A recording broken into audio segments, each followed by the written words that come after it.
நம்ம Bigg Boss show head Anbukkarasi மேம்ங்கிறது உங்கள் எல்லாருக்கும் தெரிஞ்சிருக்கும். அவங்க வந்து ஒரு போஸ்ட் போட்டிருக்காங்க.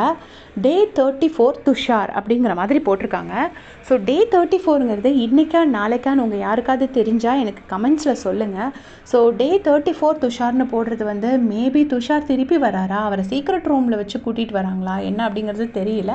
அவர் சீக்ரெட் ரூமில் இருந்து என்ன பண்ணுவார் அப்படிங்கிறதும் நமக்கு தெரியாது. மேபி துஷாருக்கும் திவ்யாவுக்கும் நல்ல டிஃப் வருது அப்படிங்கிறதுனால அவரை எலிமினேட் பண்ணாமல் சீக்ரெட் ரூமில் வச்சுருக்காங்களா, அதனால தான் வந்து அந்த என்ன எலிமினேஷனில் இவ்வளோ கன்ஃபியூஷனா அப்படிங்கிறது நமக்கு தெரியல.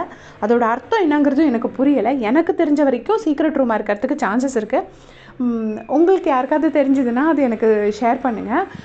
துஷார் வந்து ஒருவேளை சீக்ரெட் ரூம் போனாருன்னா ஒன்றும் டிஃப்ரென்ஸ் இருக்க போகிறது கிடையாது. அரோரா வந்து எப்படியும் கமருதீன் கூட தான் கொஞ்சம் க்ளோஸாக இருப்பாங்க. ஏன்னா அவங்க துஷாருக்கு அப்புறம் ரொம்ப கன்வீனியண்ட்டாக ஃபீல் பண்ணுறது வந்து கம்ஃபர்டபுளாக ஃபீல் பண்ணுறது வந்து கமருதீன் தான். அதுக்கப்புறமா திவ்யா வந்து துஷாரை பற்றி இருந்து காசிப் பண்ணுவாங்களான்னா அது கொஞ்சம் வாய்ப்பு ரொம்ப கம்மி தான். ஏன்னா திவ்யா பெருசாலாம் காசிப் பண்ணலாம், அவங்கள டைரெக்டாக அஃபெக்ட் பண்ணும்போது தான் அதை பற்றி பேசிகிட்டு இருக்காங்க. ஸோ அவர் வந்து என்ன இம்பேக்ட் க்ரியேட் பண்ணுவார் சீக்ரெட் பிளேயராக உள்ளே வந்து அப்படிங்கிறது நமக்கு தெரியலை. எதுக்காக இந்த போஸ்ட் போட்டாங்கன்னு புரியல. உங்களால் இன்டர்பிரட் பண்ண முடியுதா எனக்கு சொல்லுங்கள். தேங்க்ஸ் ஃபார் வாட்சிங்.